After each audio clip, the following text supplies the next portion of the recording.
আজ আন্তর্জাতিক নারী দিবস। তাই আমার সকল নারী ভিউয়ার্সদের নারী দিবসের অনেক অনেক শুভেচ্ছা।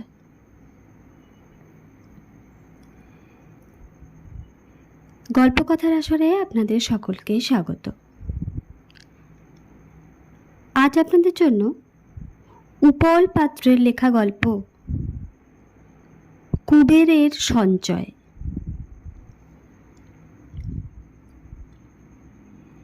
দিনের কাজকর্ম সেরে কুবের নদী বাঁধের শান বাঁধানো চাতালে এসে বসে। চৈত্র মাস, মরা নদীর জায়গায় জায়গায় চর জেগেছে। বর্ষায় এই নদী আবার ভয়ঙ্কর। সূর্য ঝুঁকেছে পশ্চিমে, তার পরন্ত আলোয় নদীর জল যেন সিঁদুর গোলা। বটের ঝুড়ি বেয়ে সন্ধ্যা নামে, পাখিরা ফেরে বাসায়। দিনান্তে ঘরে ফেরে সবাই, শুধু কুবেরের ফেরার তাড়া নেই। ঘর একটা আছে বটে, কিন্তু কেউ নেই তার অপেক্ষায়। থাকার মধ্যে ছিল এক বিধবা মা, সেও দেহ রাখল দুদিনের জ্বরে। পয়সার অভাবে কুবের তার চিকিৎসাটুকু করাতে পারেনি ভালো করে। তার কুবের নাম যে রেখেছিল, সে বোধহয় ভাবেনি নামটা তার জীবনে চূড়ান্ত পরিহাস হয়ে দাঁড়াবে। জন্মে থেকে সে কেবল অভাবই দেখেছে। বাপ নিবারণ জন্মেছিল দেনা নিয়ে, বেঁচেছিল দেনা করে। দেনার সুদ আসল ছাড়ালে নিবারণের শেষ সম্বল জমিটুকুও গিলে নিল মহাজন। চাষি থেকে ভাগ চাষি হওয়ার অসম্মান সে মেনে নিতে পারেনি। দুঃখে আত্মঘাতী হয়েছিল। কুবের তখন বছর 7 অভাবের সঙ্গে লড়াই শুরু তখন থেকেই। বাউরিপাড়ার বঙ্কু, মানিক, বিষে, জগাই, শঙ্করের ঘরও অভাব আছে, তবু তারা কেমন বউ বাচ্চা নিয়ে ঘর করে। 24 বছরের কুবের সুদর্শন, স্বাস্থ্যবান। ইচ্ছে তারও করে ওদের মতো সংসার করতে, বউয়ের সোহাগ, বাচ্চার আদর পেতে। সম্বন্ধ এসেছিল 2-1, কিন্তু মেয়ের বাপ সাহস করে মেনে নিয়ে মেয়ে দিতে চায়নি। ধার না আছে জমি জিরেত, না নগদ। থাকার মধ্যে টালির চালের মাটির ঘরখানা, বর্ষায় জল পড়ে। অবস্থা ফেরাতে উদ্যোগী হয় কুবের, মন দেয় সঞ্চয়ে। তিল তিল করে টাকা জমায়, আর জমানো টাকা পুটলি বেঁধে রাখে ঘরের চালের মটকায়। মাঝে মাঝে গভীর রাতে পুটলি নামিয়ে টাকা গোনে।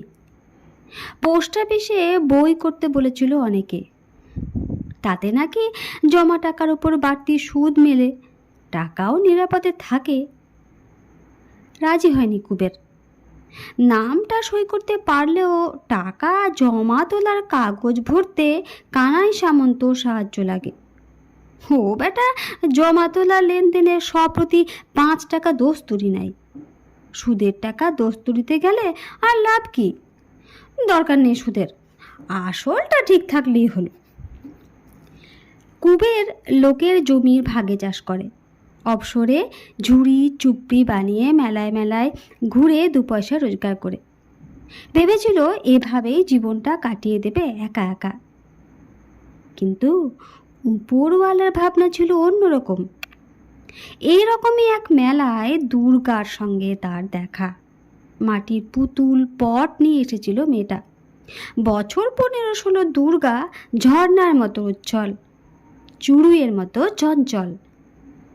প্রথম দেখাতেই কুবের ফেঁসে গেল তার হরিণ চোখের ফাঁদে।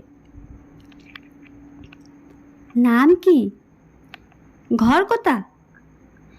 লজ্জার মাথা খেয়ে জিজ্ঞেস করেই ফেলল কুবের। দুর্গা, গড় বসন্তপুর। কে আছে ঘরে? কি দরকার সে খোঁজে? ফোঁস করে ওঠে দুর্গা। মেয়ে মানুষ দেখলেই বুঝি তার ঠিক হচ্ছে জানতে হবে? ঘটক নাকি? এমন অতর্কিত আক্রমণে কুবের অপ্রতুষ্ট। মেয়েদের দিকে চোখ তুলে যে তাকায় না, তার এই কি মতিভ্রম! অপমানিত কুবের গুটিয়ে নিল নিজেকে। বেচা কেনায় দুর্গার একেবারেই মন ছিল না।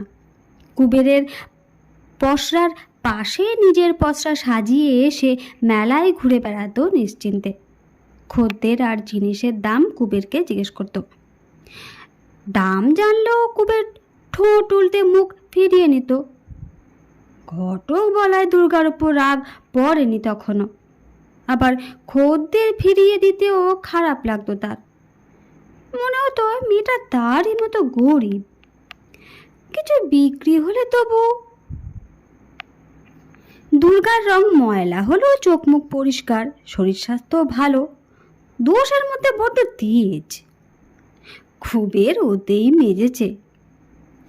দুর্গাকে বেশিক্ষণ না দেখলে মনটা উসকুস করত। রাগ ভুলে কুবের একদিন কাছে ডাকল ওকে। টোটো করে ঘুরে বেড়াস কেন?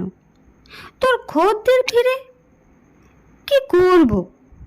এক জায়গায় বসে থাকতে ভাল লাগে না। পেয়ারা চিবোতে চিবোতে দুর্গা বলে, ঘুরেই যদি বেড়াবে তবে মালপত্র আনিস কেন? বাপের বুঝি অনেক পয়সা।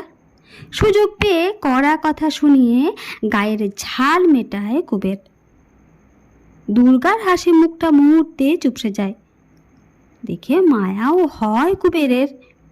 তখনই গলা নামিয়ে বলে, আমার কাছে যে মালপত্র রাখছিস, কবে বলবি তোর জিনিস চুরি করেছি? ওগুলো নিয়ে এখান থেকে। চকিতে ঝিলিক খেলে যায় দুর্গার চোখে। আঁচলে হাসি লুকিয়ে বলে, চুরি তো করেইছিস। আমি আবার কি চুরি? বোঝো না? কি চুরি করেছ? বল দেখো তাকার। বলে জিভ ভেঙিয়ে ছুটতে পালায়। দুর্গা দুপুরে পান্তা ভাত, আলু চোখা, ওলের বড়া, তেঁতুলের টক দিয়ে খায়। আর মানুষটা মুড়ি ভিজিয়ে খায় বেলি গুড় দিয়ে। জুয়ান মানুষের খিদে কি ওই কটা মুড়িতে মেটে?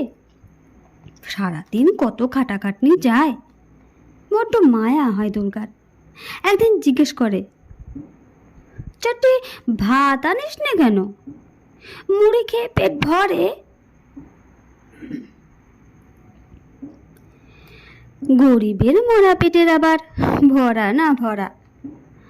আরে বেড়ে তো সেই আঁধার থাকতে কে ভাত রাঁধবে তখন? কেন ঘরে বউ নেই?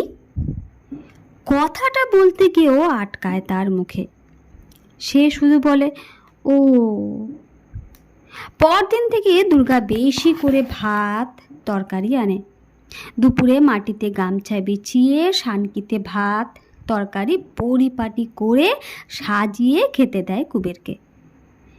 কুবের প্রথমে লজ্জায় খেতে চায়নি, কিন্তু খিদে বড় বালাই।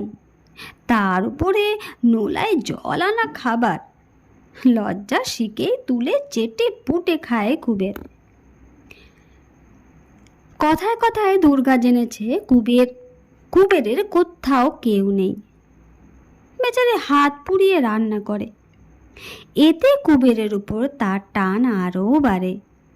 সে সেজে গুজে মেলায় আসে শুধু কুবেরকে দেখতে। মালপত্র তার জিম্মায় রেখে নিশ্চিন্তে ঘুরে বেড়ায়। দুপুরে তাকে সামনে বসিয়ে খাওয়ায়, শেষে নিজে খায়। কুবেরও আর দুর্গার খদ্দের ফেরায় না। একদিন খেতে বসে কুবের বলল, একটা কথা কইব? রাগ করবি নি বল। কি কথা? কাল একটু পুঁই চচ্চড়ি আর মরুলার টক রেঁধে আনবি। কালই তো শেষ মেলা। তোর হাতের চচ্চড়ি খেতে খুব ইস বায়না কত।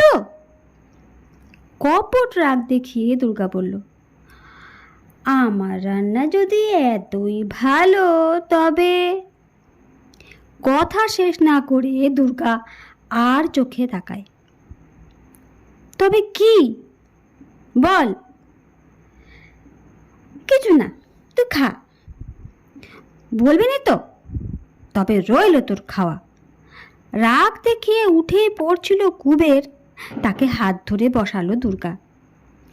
বাবুর রাগ আছে 16 আনা, একখানা বুদ্ধি যদি থাকতো ঘটে। সবই বলতে হবে কেন? নিজে কিছু বুঝিস না তুই? অপরাধীর মতো মুখ করে কুবের বলে, ভেঙে না বললে? রোজ যাতে রেঁধে খাওয়াতে পারি সে চুপ করলেই পারিস। কথা কটা বলেই দুর্গা লজ্জা রাঙা মুখটা আঁচলে ঢাকে। কথাটা যে ভাবিনি তা নয় রে দুর্গা, প্রথম থেকেই তোকে ভালো লেগেছিল, কিন্তু আমার যে ঘর দোর জমি দিয়ে কিছু নেই, কি খাওয়াবো, কোথায় রাখবো তোকে? তোর বাপই বা কেন তোকে আমার হাতে? কি ভেবে সঞ্চয়ের কথাটা আর তুলল না কুবের। যে খায় চিনি তারে যোগায় চিন্তামণি। তুই আমি ভাবার কে? একটু থেমে দুর্গা বলল, তোর তবু তো একটা ঘর আছে, আমার তাও নেই। আমার মা বাপ ভাই বোন কেউ নেই। মামা মামি সংসারে বাঁধি হয়ে এক পাশে পড়ে আছি এঁটো বাসনের মতো। দুর্গার চোখ ছলছলিয়ে ওঠে। তারপর একটু সামনে নিয়ে দ্বিধাজড়িত কণ্ঠে বলে, আমাকে আমাকে আমাকে বিয়া করবি? দুর্গার সজল দৃষ্টিতে সে যে কী নিদারুণ অসহায়তা আর বিপন্নতা বুঝতে ভুল করেনি কুবের। ওকে কাছে টেনে এক গ্রাস ভাত খাইয়ে দেয় নিজের হাতে। সে বছরই জ্যৈষ্ঠে কুবেরের বউ হয়ে আসে দুর্গা। প্রতিবেশীদের দই চিড়ে মুরকি আম কাঁঠাল আর মিষ্টান্ন দিয়ে ফলাহার করায় কুবের। কথা দেয় সুদিন এলে পেট ভরে মাংস ভাত খাওয়াবে। কুবেরের ভাঙা ঘরদোর শ্রী ফেরালো দুর্গা। রোজ সন্ধেয় তুলসী মঞ্চে প্রদীপ জ্বালে শাঁখ বাজায়। পুজো পার্বণে নিকানো উঠোন সাজে আলপনায়। রং লাগে কুবেরের জীবনেও। কাজ থেকে তেতে পুড়ে ফিরলে দুর্গা পাখার বাতাস করে, গুড় বাতাসার শরবত দেয়, চুলে বিলি কেটে ঘুম পাড়ায় রাতে।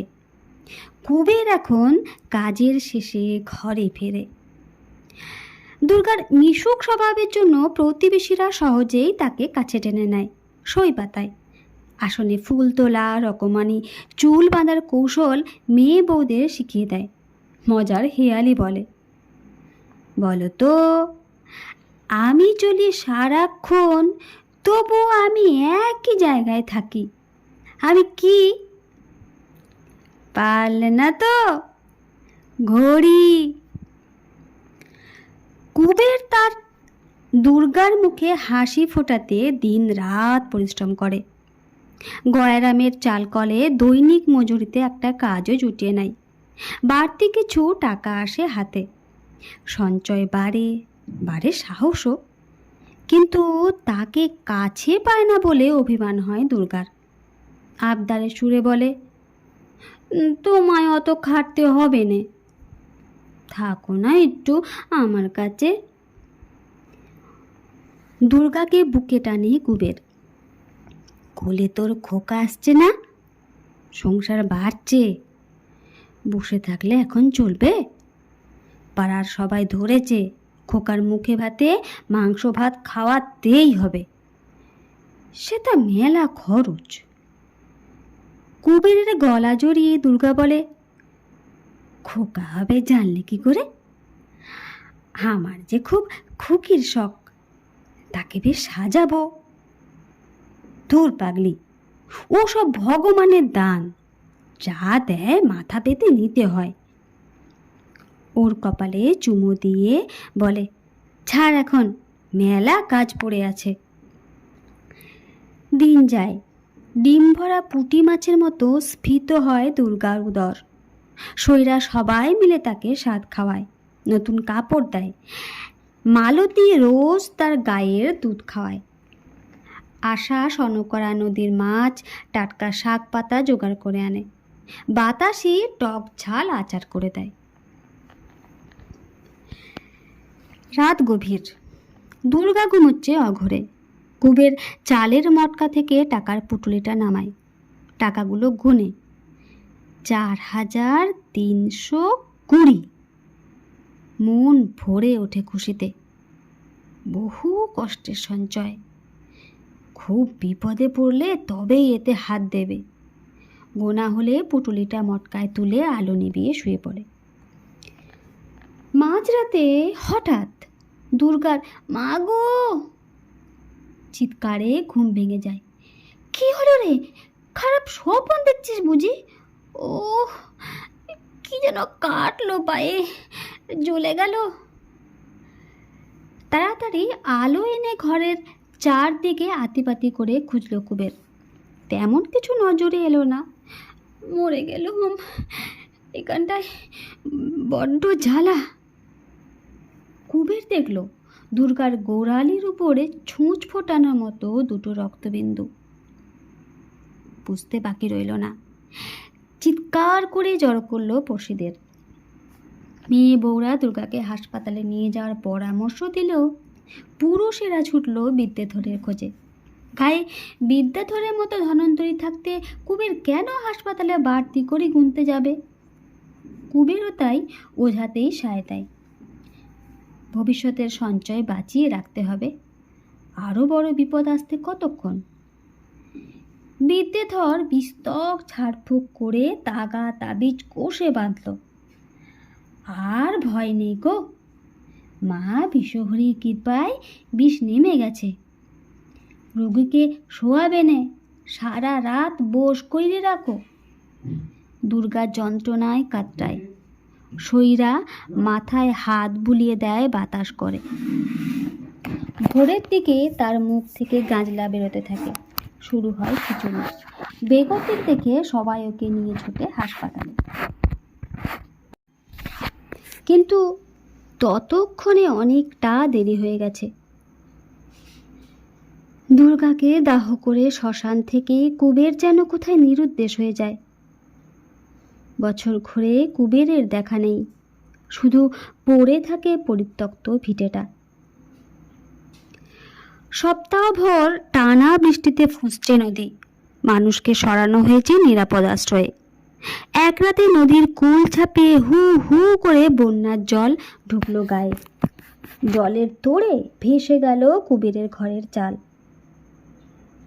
একদিন তখনও ভোরের আলো ভালো করে ফোটেনি। পুকুর ঘাটে বাসন মাজছিল মালতী।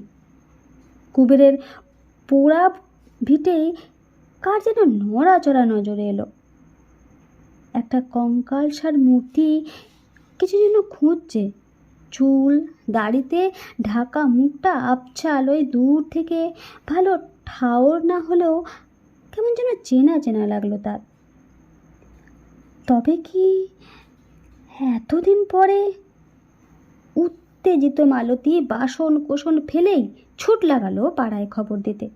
ঝেঁটিয়ে এলো বাউরিপাড়া। ওরা তন্ন তন্ন করে ভিটের চারপাশ খুঁজল, কিন্তু কাউকেই দেখতে পেল না। শুধু নরম মাটিতে পায়ের টাটকা ছাপ সাক্ষ্য দিল কেউ এসেছিল। কিন্তু কে, কিসের খোঁজে এসেছিল তা চির রহস্যই থেকে গেল।